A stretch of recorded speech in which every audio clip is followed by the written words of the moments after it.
You have a zombie movie playing in your head. You hear sirens in the distance and the phone lines are jammed. The TV still says incident and temporary disturbance. You throw gear in the trunk, buckle the kids in, and white-knuckle it toward the nearest military base, because in your head, that is where people go when the zombies finally stop being a joke. In the movie, the gates open, the guys with rifles wave you inside, and you are safe. Roll credits. If that is your plan, you are not the main character in that story. You are cargo.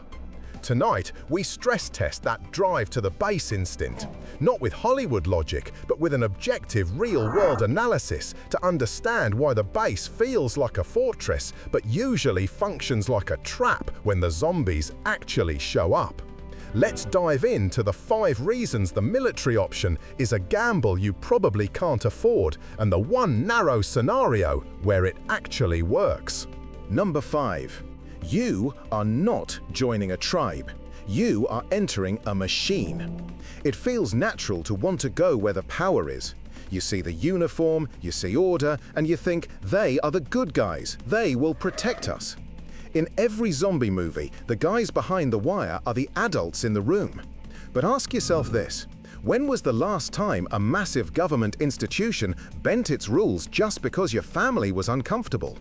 The military is effective because it is a hierarchy built on chains of command and mission priorities. It is designed to fight wars, not to redesign itself around your 6-year-old who needs a nightlight and your teenager who hates being told what to do. The machine stays a machine no matter how scared your kids are. From the second you cross that perimeter, your status changes. You are not a teammate. You are a variable. Cargo gets searched, disarmed, tagged, counted, and told where to sleep. Picture this. You are in a converted hangar with 300 other families. A colonel you have never met walks in and says, "Civilians are being relocated to security reasons." Can you say no? Do you really think you can debate a man holding a rifle who hasn't slept in 2 days while zombies and panic press on the outer fence? You need to understand that inside the wire, no is not on the menu.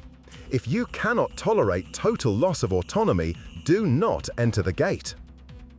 But even if you are willing to surrender your freedom, you cannot surrender the laws of physics. And that loss of control would be barely manageable if the outside world stayed quiet. But in a real zombie blackout, nothing stays quiet for long.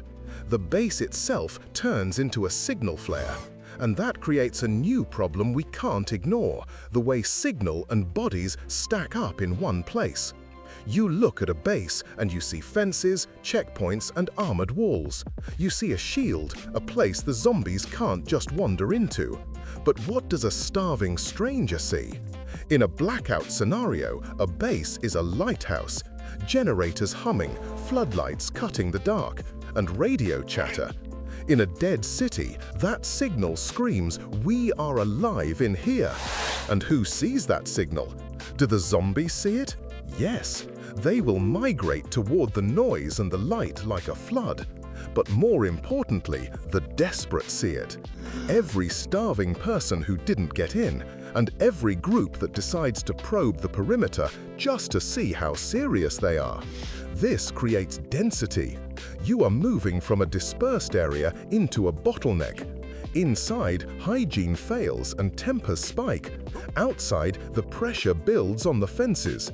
Every day, more bodies, living and undead, stack up against the same walls you are trusting with your life. Here is the fix. I call it the red light pattern. Anytime signal is high and density is climbing, that is a red light condition, and you do not stay there.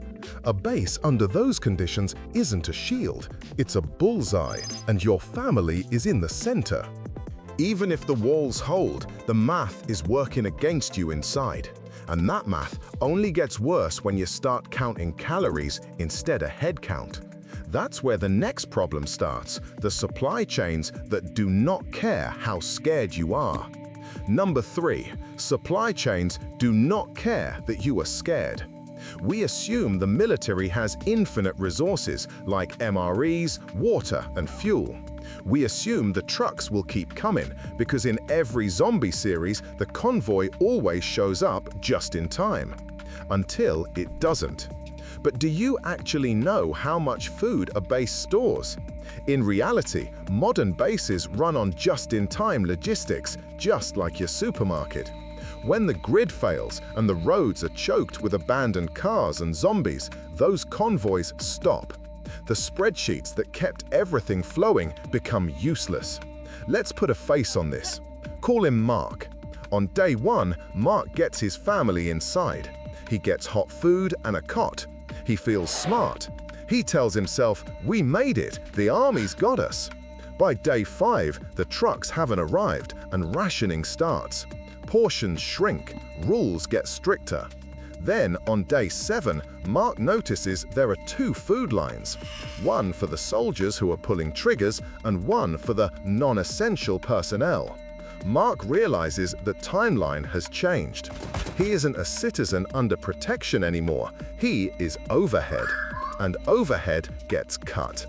Understand that a base is not a production facility, it is a consumer. Once the intake stops, it is just a clock counting down to starvation. You are competing with armed, exhausted professionals for the last calorie, and you will not win that competition in a zombie siege. If this is starting to make you uncomfortable, good. That means you are waking up. Most men will freeze when the systems fail. If you want to be the exception, the outlier who has a plan while the rest have a panic attack, subscribe to the channel. We are building the manual that keeps your family alive when the zombies start rewriting the rules. Now, let's say there is food. Let's say the trucks somehow keep coming. You still have a problem that no amount of rations can fix because you didn't arrive alone. You brought tiny humans who do not belong in a war zone. That's number 2. Mesh number 2. Your kids do not fit inside a war story. You think, we'll keep our heads down, we'll follow the rules, we'll just be quiet. But have you ever tried to keep a 5-year-old silent for 12 hours straight while zombies moan somewhere beyond the fence? A base under siege is a pressure cooker. Stressed institutions survive by enforcing rigid discipline like curfews, silence, and restricted zones. For a soldier, that's Tuesday. For a child, it's a prison.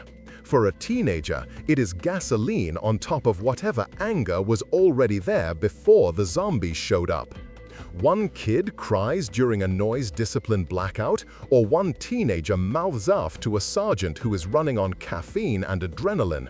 Suddenly, your family isn't just people. You are a security risk and a drain on morale. You become a problem to be managed, not a group to protect. If your entire survival plan is drive to the guys with guns and hope they are nice to my kids, that is not leadership. That is delegation with better lighting. You traded one set of risks for another that you don't control. So, is the base useless? No, you just have to stop treating it like the destination and start treating it like a short phase you move through on your way to somewhere better. That's the last piece, understanding the base as a phase, not a home. Number 1, the base is a phase, not a home. This is the one scenario where the base actually makes sense, as a short, tightly timed stop, not your final destination in a world full of zombies. Most men treat the base as the finish line, and that is how you get trapped. The value of a base is strictly limited to the first 48 to 72 hours. That is the window before the logistics collapse and the density peaks, before the red light pattern locks in. If you go with an exit strategy. Use the base to get intel. Where are the zombies moving? Which roads are clear? Which towns still have power and water? Get a medical check. Get 2 nights of real sleep behind a wall. Reset your head, and then you leave. You leave before the rations get cut. You leave before the relocation trucks show up. You leave before your kids learn what it feels like to be processed instead of protected. You need a boring, low-profile fallback location where you control the door. A place where the signal is low and the density is 0. A place too boring for raiders and too quiet for most zombies to ever wander past. Here is the final test. Before you turn that key, ask yourself, do I have a trigger for when we walk out? If the answer is no, you aren't planning, you're hoping. And hope is a terrible armor. This logic doesn't just apply to zombies, it applies whenever you hand your family to a big system because it feels safer than handling it yourself.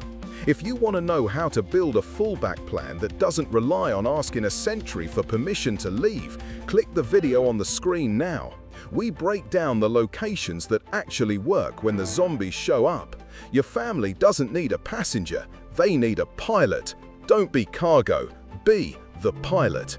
I'll see you in the archives.